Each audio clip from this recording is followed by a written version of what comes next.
Halo rekan-rekan sekalian, pada modul Basic of Principles Marketing, kita akan mempelajari mengenai elemen-elemen penting dalam bauran pemasaran. Kali ini kita akan membahas mengenai products and services. Bersama saya, Rosidah, dosen pada Global Business Marketing, Binus Business School, Binus University.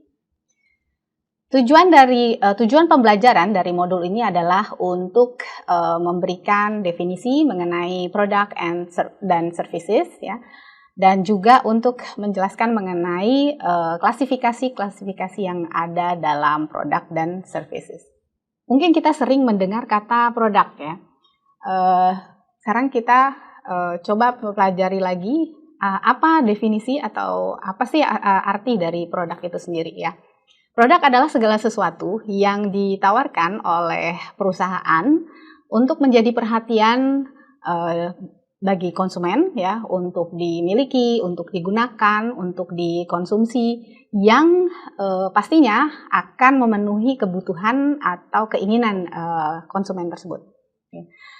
Secara luas, produk ini tidak hanya yang bentuknya tangible yang bisa yang terlihat, ya, yang bisa dipegang, bisa dilihat seperti mobil, komputer, dan seterusnya, tapi juga termasuk apa yang di dalamnya yang disebut intangible atau tidak terlihat, ya, seperti yang disebut yang istilahnya adalah services, ya. Apa itu services? Dalam bahasa Indonesia sering juga disebutnya jasa atau layanan. Nah, ini adalah satu bentuk produk juga, ya, salah satu bentuk produk yang isinya itu biasanya misalnya aktivitas, event, ya, atau kegiatan. Nah, ini yang memang bentuknya essentially intangible, memang tidak terlihat, tidak bisa terasa, ya, tidak bisa teraba. Yang misalnya kalau kita menggunakan jasa perbankan, menggunakan jasa atau servis di hotel, ya, atau mungkin pergi dengan menggunakan transportasi udara misalnya, dan seterusnya, komunikasi juga, wireless communication misalnya juga. Nah, itu termasuk contoh-contoh dari jasa atau layanan yang bisa kita rasakan atau kita terima. Kenapa perlu ada produk atau service dalam marketing? Karena memang produk atau service ini, ya, adalah satu elemen kunci yang harus ada dalam satu konsep market offering, ya. Karena ya wajar saja, ya, kalau tidak ada produk atau service, terus apa yang mau dijual atau yang mau ditawarkan. Nah, market offering ini adalah salah satu atau produk yang termasuk dalam produk atau service ini. Tujuannya adalah untuk membangun profitable customer relationship antara perusahaan dengan konsumennya. Kemudian dalam produk itu ada yang kita bisa lihat, ada beberapa level, ya, level dari produk tersebut. Ada yang disebut core customer value, kemudian actual product, dan juga augmented product.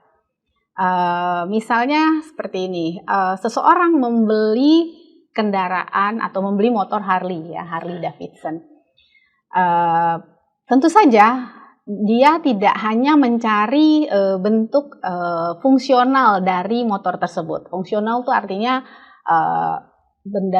kendaraan tersebut, ya, motor tersebut dapat mengantarkan dia, membantu mobilitas orang ini dari satu tempat ke tempat lain, ya. Tidak hanya itu, tidak hanya dari segi fungsionalnya saja, tapi dia juga ingin mendapatkan di Harley Davidson experience, ya.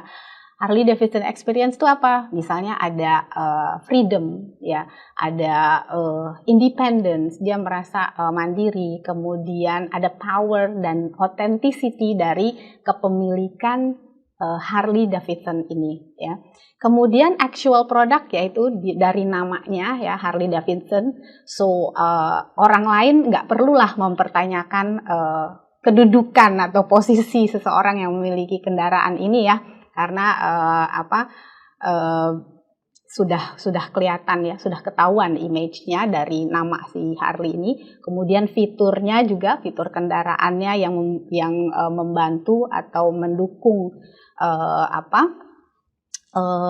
image building dari kendaraan ini, desain, packaging, quality design. So yang hal-hal tersebut yang saya sebutkan itu adalah termasuk dalam actual product. Kemudian augmented product, tentu saja kalau perusahaan ya menjual barang seperti kendaraan Harley Davidson, tidak hanya menjual barangnya saja, tapi juga disediakan after sale service, kemudian juga spare part ya, mungkin juga ada warranty ya, ada juga mungkin bentuk credit payment ya, yang memungkinkan seseorang untuk memiliki kendaraan tersebut.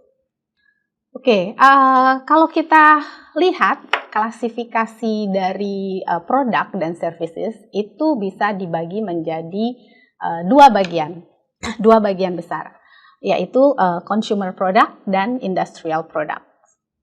Apa sih yang dimaksudkan dengan consumer product?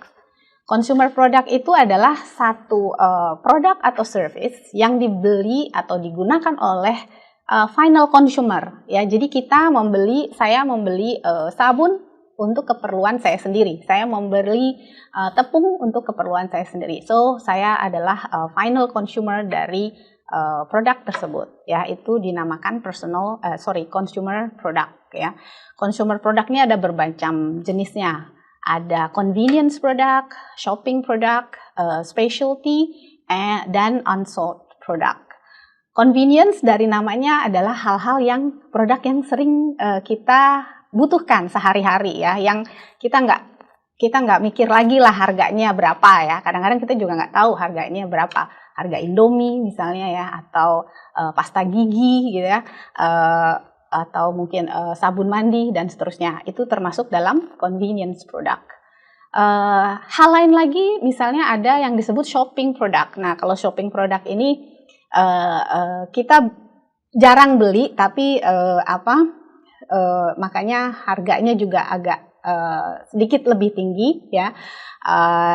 Misalnya kita perlu televisi ya di rumah, atau mungkin handphone, atau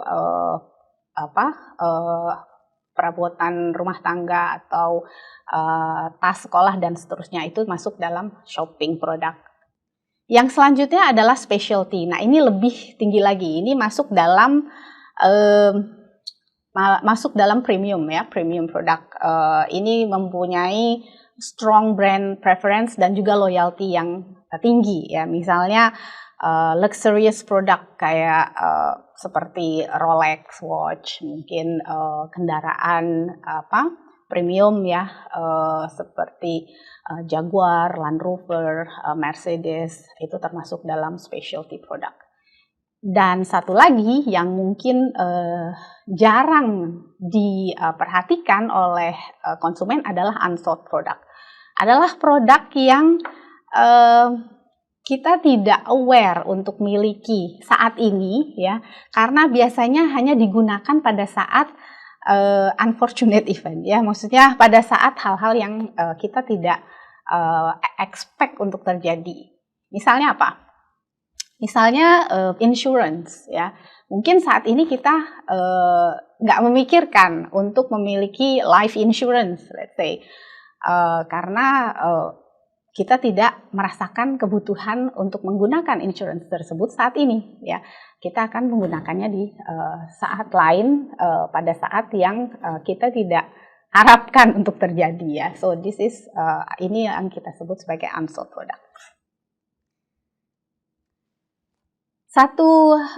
Selain consumer product, salah satu klasifikasi yang lain adalah industrial product.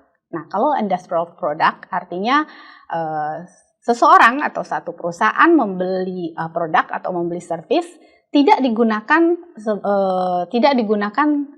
secara langsung oleh dirinya, tapi dibeli untuk membantu proses produksi perusahaan mereka. Misalnya saya atau satu perusahaan membeli tepung tapi saya tidak gunakan untuk keperluan sendiri ya. Saya akan gunakan untuk memproduksi roti atau kue yang akan diproduksi oleh perusahaan saya misalnya ya. Jadi itu adalah perbedaan antara consumer product dengan industrial product. Saya harap sampai di sini sudah ada pemahaman ya mengenai perbedaan antara consumer dan industrial product. Satu lagi yang menjadi klasifikasi dalam produk dan service adalah kita bisa lihat tidak hanya produk dan services ya yang perlu diketahui dalam marketing, tapi juga marketing dapat dilakukan untuk mempromosikan atau memperkenalkan organisasi ya. Juga bisa memperkenalkan figur seseorang ya. Kemudian bisa juga tempat ya, misalnya tempat wisata atau tempat wisata atau tempat bersejarah misalnya. Dan juga ada satu lagi yang kita sebut sebagai social marketing. Social marketing itu adalah satu teknik marketing yang tujuannya untuk mempromosikan ide-ide sosial ya, ide-ide yang sifatnya sosial untuk kebaikan individu dan juga masyarakat yang ada di dalamnya. Misalnya mengkampanyekan bahaya merokok ya, bahaya narkoba, atau mengkampanyekan, mempromosikan baiknya membaca buku atau mengkonsumsi makanan sehat dan seterusnya. Oke, demikian penjelasan singkat saya mengenai produk dan services. Semoga dapat dipahami. Terima kasih.